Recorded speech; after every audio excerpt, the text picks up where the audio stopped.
신앙생활하는 것이 여러분 쉽습니까? 어렵습니까? 어려우세요? 쉬우세요? 예, 어려우세요? 신앙생활하는 게 어려우세요? 쉬우세요? 예, 무슨 말씀을 못 하시네요. 여러분, 신앙생활하는 것이 어렵습니다. 왜냐하면 예수님 십자가 길 가셨기 때문에 우리가 주님 그 길 따라가는 거 아니겠습니까? 그리고 넓은 길 가지 말고 좁은 길 가라고, 그리고 힘든 길이라고 주님이 그렇게 말씀하셨고 우리에게 그렇게 본을 보여주셨습니다. 그러기에 우리 성도들의 삶은 좀 달라야 합니다. 예, 다른 사람들과 동일하게 살면 안 된다는 거죠. 조금 평범함을 넘어서서 조금 더 수준 높은 그러한 삶, 조금 더 나은 삶을 하나님이 우리에게 요구하십니다. 예를 들면 사랑해라 그냥 그러시지 않고 원수를 사랑해라. 상당히 수준 높은 걸 사랑을 요구하시는 거죠. 그리고 높아지려고 하지 말고 낮아져라. 이것도 상당히 우리가 참 힘든, 받아들이기가 어떻게 보면 힘든 부분일 수가 있고요. 오른뺨을 누가 치면 같이 받아버려라. 그렇게 하지 않으시고 어떻게 하라고요? 오른뺨을 치면 왼뺨도 돌려줘. 이게 쉬운 일이 아닙니다. 참 어렵죠. 신앙생활 한다는 게 어려운 일이에요. 누가 겉옷을 가져가면 속옷도 줘라. 오리를 억지로 가자고 하면 심리를 가져. 이게 평범하지 않죠. 우리가 평범하지는 않습니다. 뭔가 수준 높은 삶을 요구합니다. 주님은 우리가 현실에 편안하게 살기를 원하시지 않습니다. 현실에 안주한다거나 평안함에 머물기를 원하지 않는 것이죠. 항상 더 나은 신앙, 더 나은 삶, 더 가치 있는 삶, 더 좋은 삶을 살기를 하나님 원하시는 것입니다. 오늘 말씀도 평범하지 않은 말씀이에요. 우리 4절 말씀에 보면은 주 안에서 항상 기뻐하라 그랬습니다. 주 안에서 항상 기뻐하라. 그냥 기뻐하라도 아니고 어떻게 기뻐하라고요? 항상 기뻐하라. 그냥 기뻐하라 그러면 좀 괜찮을 텐데 항상 기뻐하라 그러니까 어딘가 모르게 기뻐함의 수준이 좀 높아진 것입니다. 우리가 조증 환자도 아니고 어떻게 항상 기뻐할 수 있겠습니까? 근데 기뻐하라는 거예요. 바울은 지금 감옥에 있으면서 이 편지를 쓰고 있는데요. 오랫동안 감옥 생활하신 분 이야기를 들어보면 이 세상에서의 지옥이 어딘가 바로 감옥입니다. 그렇게 이야기하는 분이 있어요. 그러니까 이 세상에서 지옥을 한번 찾아보라고 하면 아마 감옥일 것입니다. 감옥처럼 그렇게 지옥 같은 데가 없죠. 그러니까 지옥이라 할 정도로 고통스러운 곳이 감옥이라는 것인데 지금 바울이 이 감옥에 있으면서 뭐라고 말합니까? 기뻐하라는 거예요. 감옥에 있는데 기뻐하라. 여러분 좀 뭐가 앞뒤가 맞지 않는 얘기 같아요. 그것도 그냥 기뻐하라는 것이 아니라 항상 기뻐하라. 여러분 어떻게 항상 기뻐할 수가 있겠습니까? 오늘 말씀에 그 답이 나와 있습니다. 우리가 항상 기뻐할 수 있는 이유, 근거는 어디에 있습니까? 주 안에서. 주 안에서 항상 기뻐하라. 그러니까 주님 안에 있을 때 우리가 기뻐할 수 있다. 항상 주님 안에 있을 때 하나님께서 끊임없는 기쁨을 하나님이 우리에게 주시는 거예요. 우리가 환경에서 기쁨을 찾는 것이 아니라 우리가 환경이 좋아서 뭐 감옥이 아닌 곳에 있어서 이렇게 모든 조건이 좋으니까 기뻐하는 것이 아니라 환경과 상황을 떠나서 그걸 초월해서 그걸 극복해서 주님 안에 있을 때는 기쁜 것입니다. 초막이나 궁궐이나 내주 주님 함께 하신 곳이 그 어디나 하늘나라. 하늘나라와 같은 기쁨을 우리가 맛볼 수 있는데 어디에서 그게 가능합니까? 주님 안에 있을 때. 주님 안에 있을 때. 우리가 주님 안에서 살아갈 때, 주님과 함께 동행할 때, 주님과 함께 같이 동행하는 삶, 같이 주님과 함께 걸어가는 우리 인생길, 그 삶이 항상 기쁨의 삶이 될 줄 믿습니다. 여러분 기쁘시죠? 여러분 기쁘십니까? 우리가 주님과 함께 살아가는 삶, 주님 안에 있는 삶이 여러분 정말 기쁘십니까? 그게 정상입니다. 우리가 주님 안에 있다. 우리가 정말 제대로 믿음 생활한다. 그러면 기쁘다는 거예요. 행복하다는 거죠. 시편 16편 11절에 보면 이렇게 하나님 우리에게 말씀합니다. 주께서 생명의 길을 내게 보이시리니 주의 앞에는 충만한 기쁨이 있고 주의 오른쪽에는 영원한 즐거움이 있나이다. 주님 앞에 어디에 충만한 기쁨이 있어요? 주님 앞에, 주님 안에 충만한 기쁨이 있고 주님의 오른쪽에 영원한 즐거움이 있다는 거예요. 충만한 기쁨과 영원한 즐거움은 어디에 있는가? 주님 안에. 주님 안에 있다. 기쁘고 행복한 삶의 이유는 주님 안에서 우리가 찾을 수 있다는 것입니다. 다른 것에서 찾는 게 아니에요. 다른 것에 가서 찾아봐야 그 기쁨이 오래가지 못해요. 그러나 주님 안에 있는 기쁨은 영원한 기쁨, 영원한 즐거움, 충만한 기쁨, 항상 기뻐할 수 있는 그 기쁨을 하나님 우리에게 주시는 줄 믿습니다. 어린아이가 누구 품에 있을 때 기쁠까요? 그렇죠. 제 품에 있으면 별로 안 기뻐하더라고요. 엄마 품에 안겨있을 때, 엄마 품에 안겨있을 때 어린아이는 너무 기쁩니다. 행복합니다. 마찬가지로 우리가 주님 품에 안겨있을 때, 주님 안에 있을 때 우리는 기쁘다는 거예요. 행복하다는 거예요. 가지가 포도나무에 붙어있을 때, 어린 양이 목자 우리 안에 있을 때 항상 기쁘고 행복한 것입니다. 성도들이 주님 안에 있을 때 기쁘고 행복할 수 있는 것입니다. 간혹 기뻐할 만한 상황이 아닌데 제가 볼 때는 우리 집사님 기뻐할 만한 상황이 아닌데 기뻐하고 계세요. 근데 저런 상황이면 도저히 기뻐할 수 없는데 그런 생각이 들 때가 있어요. 근데 기뻐하는 거예요. 지난주에 제가 집사님 한 분 병원에 입원하셔서 신방을 갔어요. 건강하셨는데, 집사님이 아주 건강하셨는데 갑자기 입원을 하신 거예요. 연세가 85세세요. 85세. 연세는 많으시지만은 근데 아주 건강하세요. 주의를 한 번도 빠진 적이 없으세요. 거의 특별히 이렇게 몸이 안 좋으시다가 그때 외에는 거의 교회를 나오세요. 빠진 일이 없어요. 근데 갑자기 입원을 하신 거예요. 그래서 제가 신방을 가서 물었어요. 아니 집사님 어디가 아프신가요? 물으니까 목사님 폐가 안 좋답니다. 폐에서 뭐가 좀 보인답니다. 그래서 큰 병원에 이렇게 가라고, 그래서 정밀 검사를 받아봐야 한다고 그런 얘기를 하세요. 근데 제가 그 이야기를 듣는데 제가 마음이 아픈 거예요.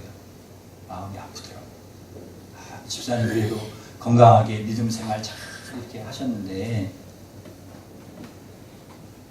제가 걱정이 돼가지고 이렇게 있으니까 오히려 집사님이 저를 위로하세요. 목사님 괜찮습니다. 괜찮아요. 그리고 의외로 얼굴이 밝으신 거예요. 얼굴이 밝으셔요. 그래서 제가 오히려 위로를 받고 왔어요. 하나님이 고쳐주시면 감사하고요. 안 고쳐주셔도 저 천국 갑니다. 그러시는 거예요.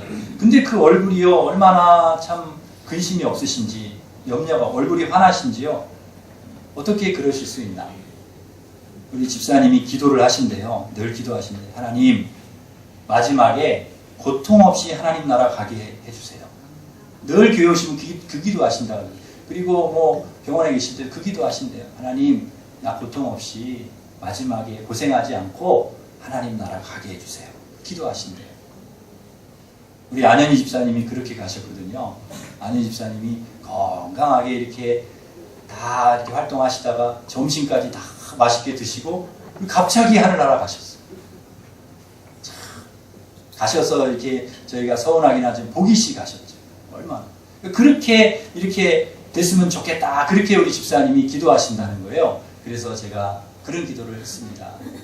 하나님, 우리 집사님 고쳐주실 줄 믿습니다.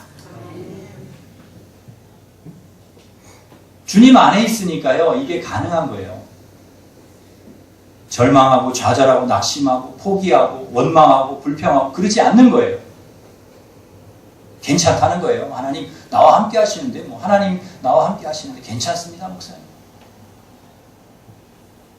요한복음 15장 5절에 보면 나는 포도나무에 너희는 가지라. 그가 내 안에 내가 그 안에 거하면 사람이 열매를 많이 맺나니 나를 떠나서는 너희가 아무것도 할 수 없습니다. 우리가 주님 떠나서는 안 된다는 것입니다. 주님 안에 있을 때, 주님과 함께 할 때 하나님께서 우리에게 기쁨도 주시고 행복도 주시고 은혜도 주시고 건강도 주시고 하나님이 좋은 것 우리에게 주실 줄 믿습니다. 좋은 것 주실 겁니다. 6절 말씀에 보면 더 나아가서 우리에게 뭐라고 하나님 말씀하십니까? 아무것도 염려하지 말고 그랬습니다. 아무것도 염려하지 말라는 거예요. 항상 기뻐하는 것 플러스 염려하지 말아라. 여러분 염려하면 기뻐할 수가 없습니다. 염려가 없어야 기뻐하는 게 가능하다는 거예요. 왜 염려하지 말라고 하나님 말씀하십니까? 염려가 우리에게 너무너무나 신앙생활하는데 도움이 안 되고 우리에게 해로운 것이기 때문에 그렇습니다.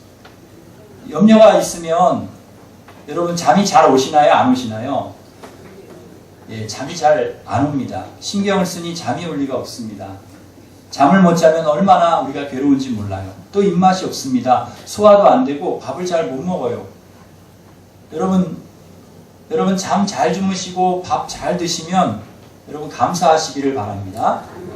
우리나라의 불면증 환자, 위장병 환자가 얼마나 많은지 모릅니다. 먹고 싶어도 못 먹고요. 자고 싶어도 못 자는, 마음대로 못 자는 거예요. 먹고 자는 것이 이게 누구나 할 수 있는 게 아니라는 거예요. 안 되는 사람도 있어요.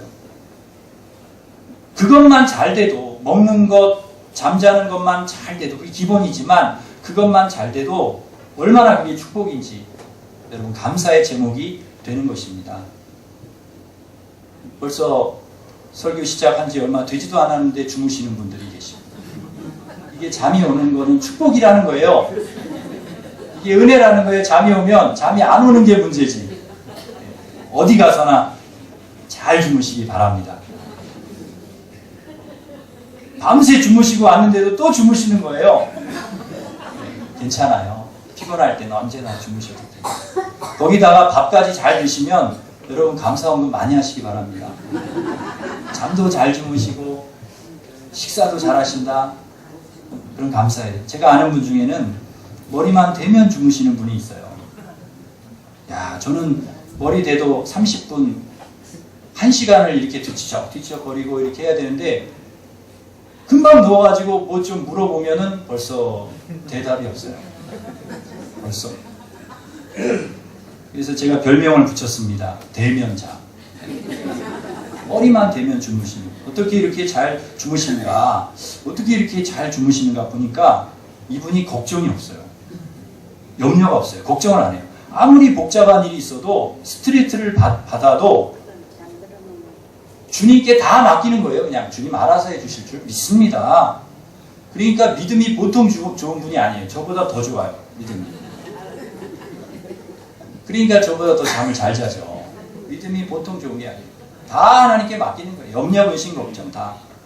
여러분 우리가 염려, 걱정한다고 되는 게 아닙니다. 마태복음 6장에 보면 너희 중에 염려함으로 그 키를 한 자나 더 할 수 있겠느냐? 염려한다고 키를 우리가 자라게 할 수 있느냐? 뭐 머리카락을 나게 할 수 있느냐? 절대 안 된다는 거예요. 염려한다고 되는 게 아니라는 거예요. 우리가 염려와 걱정에 사로잡혀 있으면 기쁨이 사라지고요. 행복하지 않습니다. 무엇을 먹을까, 무엇을 마실까, 무엇을 입을까 걱정하면 기쁘지가 않은 거예요.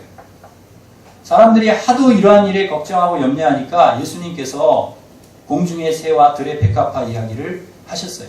공중의 새 한번 봐라. 들의 백합화 한번 봐. 내가 쟤네들도 먹이고 입히지 않냐. 하물며 너희일까 보냐. 이게 무슨 말입니까? 공중의 새와 들의 백합화보다도 너희가 더 귀하고 너희가 더 소중하고 내가 너희들을 먹이고 입히지 않을까봐 걱정하지 말라는 것입니다. 걱정하지 말라. 우리가 염려하지 않아도 하나님께서 우리를 도와주시고 인도해 주신다. 그런데 어떻게 우리가 염려를 하지 않을 수 있습니까? 이 세상을 살아가다 보면 걱정, 염려가 어떻게 없을 수가 있어요. 다 걱정이고 염려거리가 많잖아요. 그런 염려와 걱정이 오면 어떻게 하라는 것입니까? 6절에 보니까 이렇게 하라는 거예요. 우리 6절을 같이 한번 읽어보겠습니다. 시작.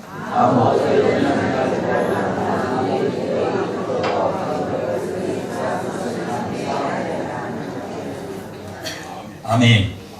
아무것도 염려하지 말고 모든 일에 기도와 간구로 너희 구할 것을 감사함으로 하나님께 아뢰라는 것입니다. 그러니까 염려 걱정을 기도의 제목으로 삼아서 주님께 기도하라는 거예요. 자기 혼자 끌어안고 고민하지 말고 기도하라는 거예요. 그런데 어떻게 기도하라고 말씀합니까? 감사함으로 기도하라는 거예요. 감사함으로. 그냥 기도하지 말고 감사하면서 기도하라는 거예요. 감사 기도하라는 거예요. 기도에는 여러 종류가 있는데요. 가장 수준 높은 기도가 어떤 기도인가? 감사 기도입니다. 하나님께 감사하면서 하는 기도. 미리 감사하는 거예요. 이루어지지 않았지만 이루어질 것을 믿고 지금 감사하며 기도하는 거예요. 저희 어머니가 그러셨는데요. 제가 대학 수능 시험, 그때는 이제 수능 시험은 아니고 학력고사였는데 요새 우리 수능 시험 보고 이제 점수를 기다리는 아이들이 있는데 또 대학 지원하려고 하는 우리 아이들이 있는데요. 그때 제가 대학에 붙지도 않았는데요. 저희 어머니가 붙지도 않았는데 붙게 해주셔서 감사하다고 기도를 하시는 거예요. 대학에 붙지도 않았는데. 근데 기도만 하시면 좋은데 아직 발표도 안 났는데 교인들에게 붙었다고 얘기를 하는 거예요. 우리 아들 붙었다고. 내가 기도를 해보니까 붙었다고. 동네 분들 만나시면 어떻게 되냐 물어보잖아요. 붙었다고. 발표도 안 났어요. 발표도 안 난 거예요. 아직도 한참 있어야 발표가 나요. 근데 막 기도해보니까 붙었다. 발표는 볼 것도 없다. 그래서 제가 어머니를 말렸습니다. 어머니 제발 그러지 마시라고. 제발 그러시면 안 된다고. 그래도 어머니는 확신을 하는 거예요. 기도해보니까 이건 뭐 붙은 거예요. 아니 시험을 본 나도 지금 불안한데.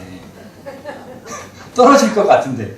아니 세상에 시험 보지도 않은 어머니가 어떻게 저보다 더 믿음이 좋아가지고 발표도 안 났는데 붙었다고 그러십니까? 그런데 어떻게 되었을까요? 어떻게 됐을까요? 예, 떨어졌으면 제가 얘기도 안 합니다. 진짜 대학에 붙은 거예요. 저는 떨어질 줄 알았거든요. 그때 시험도 못 보고 자신도 없고 그래서 떨어질 줄 알았는데 붙은 거예요. 너무 놀라운 거예요. 근데 왜 그게 가능했냐? 제가 지금 생각해 보면 미리 어머니가 그냥 미리 감사를 해버린 거예요. 미리. 하나님 감사합니다. 감사 기도를 그냥 하신 거예요. 우리 아들 붙여주셔서 감사합니다. 그러니까 하나님이 참 난처한 거예요. 이거 미리 이렇게 기도를 해버리니까 아직 합격 발표도 안 났는데 붙여지도 않았는데 붙여주셔서 감사합니다 이렇게 해버리니까요. 아이고 큰일 났다. 그리고서 하나님 붙여주신 게 아닌가 그런 생각을 해봤습니다. 여러분 이것이 감사기도의 능력이라는 거죠. 미리 감사를 하는 것입니다. 예수님 물고기 2마리 보리떡 5개 가지고 어른만 5,000명 어린아이까지 2만 명이 아마 넘을 거예요. 그 사람들이 쫙 앉아있는데 예수님 가진 거는 물고기 2마리 떡 5개예요. 그거 가지고 뭐 하셨는가? 감사기도 하셨습니다. 이미 그거 가지고 이 많은 사람들 하나님이 먹여주실 줄 믿고 감사기도 하셨다는 거죠. 이게 감사기도의 능력. 그렇게 기도하셨을 때 정말 그 오병이어를 가지고 장정만 5,000명 어린아이까지 2만 명이 넘는 아이들이 다 먹고도 12강주리가 나는 그런 축복을 주셨다는 것이죠. 이게 감사기도의 능력이라는 거예요. 요한복음 11장에 보면은 예수님 죽은 나사로 살리시기 전에 죽은 지 4일이나 지난 그의 시체가 있는 무덤 앞에 딱 가셔서요. 나사로가 살아나지도 않았는데 그 무덤 앞에 가셔서 뭐라고 기도하셨습니까? 아버지여 내 말을 들으신 것을 감사하나이다. 미리 감사기도 하셨어요. 그랬을 때 죽은 지 나흘이나 지난 그 나사로가 붕대도 그냥 이렇게 감고 있는 그 시체가 그대로 살아나왔다는 것이죠. 그런 기적이 일어났습니다. 이것이 감사기도의 능력입니다.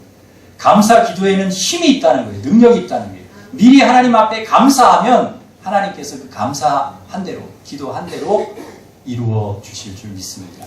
이게 감사기도의 능력. 어느 한 여집사님이 결혼을 했는데요.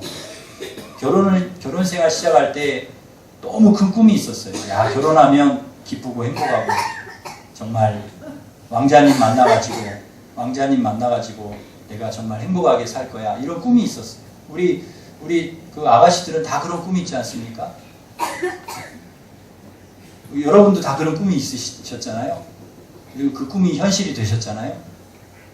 다 그런 꿈이 있는데, 그런데 남편을 만나서 이렇게 사는데요. 이 남편이 술고래예요, 술고래. 하루가 멀다 하고 술을 먹고 들어와요. 결혼한 지 10년이 지나도 변하지가 않는 거예요. 그런데 어느 날 술에 잔뜩 취해서 대문을 두드리고 그 앞에서 누워서 자는 거예요. 나가보니까 남편이 문 앞에서 자고 있어요. 그 남편을 보니까 참 신세한탄이 그냥 나오는 거예요. 하나님, 제가 그렇게 기도했는데 왜 남편이 변하지 않습니까? 하나님, 이제 저도 더 이상 지쳐가지고 못 살겠습니다. 이 사람하고는 내가 못 살겠습니다. 그러고서 한탄을 하고 눈물을 흘리고 있는데 목사님 말씀이 갑자기 탁 떠오르는 거예요. 주일날 목사님이 하신 말씀이 아무것도 염려하지 말고 오직 모든 일에 기도와 간구로 너희 구할 것을 감사함으로 하나님께 아뢰라. 그 말씀이 탁 떠오르는 거예요. 아, 감사하면서 기도하라 그랬지. 그럼 내가 기도 한번 해야 되겠다. 그런데 감사하면서 기도하라 그랬는데 감사할 게 없는 거예요. 아무리 이 술에 취해서 누워있는 남편을 보는데 아무리 찾아봐도 떠오르지가 않아요. 그래도 한번 찾아봐야 되겠다. 그리고 찾아보니까 감사할 게 떠오르더라는 거예요. 그래서 첫째, 감사. 한심하기는 하지만 그래도 없는 것보다 남편이 있으니까 감사합니다. 그게 이제 감사예요. 두 번째 감사. 언젠가 좋은 남편이 될 가능성이 있다고 생각하니 감사합니다.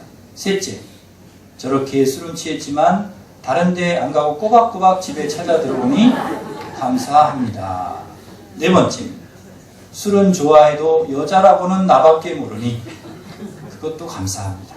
다섯 번째, 다른 남편들은 술만 먹으면 때린다는데 우리 남편은 한 번도 안 때렸으니 그냥 술 먹으면 잠만 자니 감사합니다. 여섯 번째, 술을 그렇게 많이 마셔도 아직까지 병원 한 번 간 적 없습니다.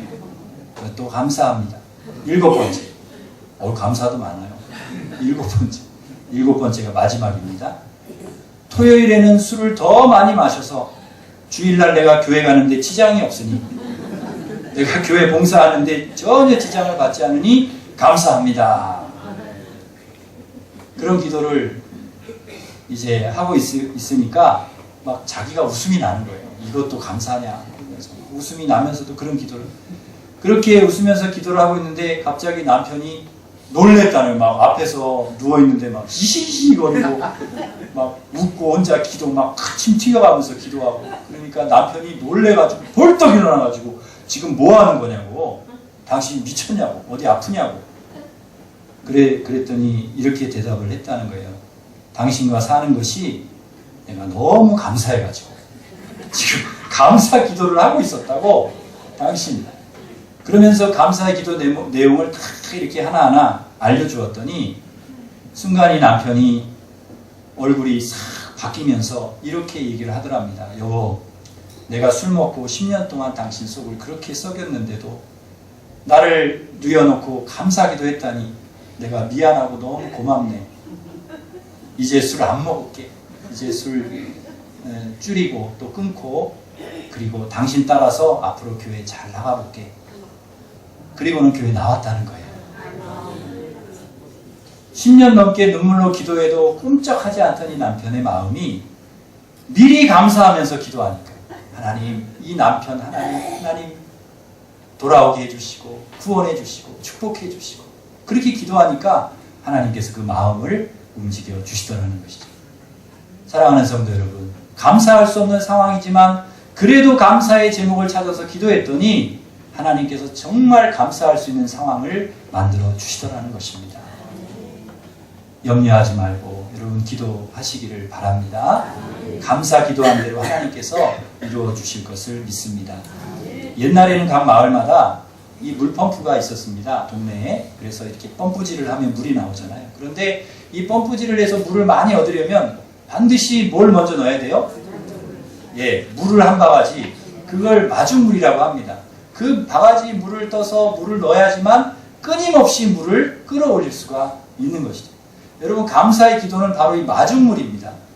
먼저 하나님 앞에 이 마중물을 하나님 앞에 부어드릴 때 하나님께서 끊임없는 축복의 물을 우리에게 부어주실 줄 믿습니다. 이게 감사의 기도라는 것이죠. 지금 건강이 좋지 않아도 이미 나았음을 믿고 여러분 감사 기도하시기를 바랍니다. 지금 사업에 어려움이 있더라도 잘 될 것을 믿고 감사 기도하시기를 바랍니다. 자녀 주실 것을 믿고 우리 자녀가 좋은 배우자 만나 결혼할 것을 믿고 대학에 합격할 것을 믿고 직장에 취직할 것을 믿고 화목한 가정 되게 하실 것을 믿고 지금 감사 기도하시기를 바랍니다. 미리 감사 기도를 한다는 것은 하나님을 그만큼 신뢰한다는 거예요. 하나님은 하나님을 신뢰하는 자에게 응답해 주시고 신뢰하는 자에게 가장 좋은 것으로 하나님께서 채워주십니다. 그렇게 감사 기도하면 여러분 어떻게 된다는 것입니까? 우리가 그렇게 미리 감사하면서 하나님 앞에 기도하면 어떻게 됩니까? 우리 7절을 같이 우리 읽겠습니다. 7절. 그리하면 모든 지각에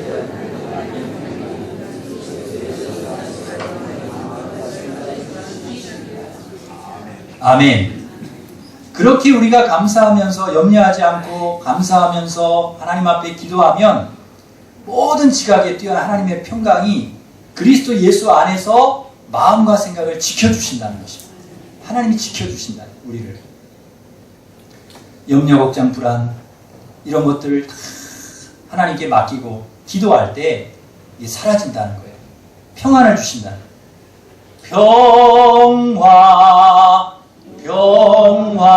평화보다 하늘 위에서 내려오네. 그 사랑의 물결이 영원토록 내 영혼을 덮으소서. 아멘. 평화를 주시고 평안을 주시고 기쁨을 주시고 주님이 우리의 마음과 생각을 지켜주실 줄 믿습니다. 사랑하는 성도 여러분, 하나님 우리와 함께 하심을 여러분 믿으시기를 바랍니다. 전능하신 하나님, 만왕의 왕이신 하나님, 그 하나님 우리의 아버지이십니다. 그분이 두려워하지 말라고, 염려하지 말라고 우리에게 말씀하십니다. 이사야 41장 10절에서도 두려워하지 말라, 내가 너와 함께하니라. 놀라지 말라, 나는 내 하나님이 됨이니라. 내가 너를 굳세게 하리라. 참으로 너를 도와주리라. 참으로 나의 의로운 오른손으로 너를 붙들어 주리라. 여러분 이 말씀을 믿으시기를 바랍니다. 하나님께서 우리를 실패하게 두지 않습니다. 망하게 두지 않습니다. 여러분 지켜주실 줄 믿습니다. 아무것도 염려하지 마시고 오직 주님 의지하고 감사 기도하며 모든 거 맡기고 하나님이 지켜주실 줄 믿고 믿음으로 살아가시는 주의 종들 되시기를 주님의 이름으로 축원합니다. 이 믿음을 가지고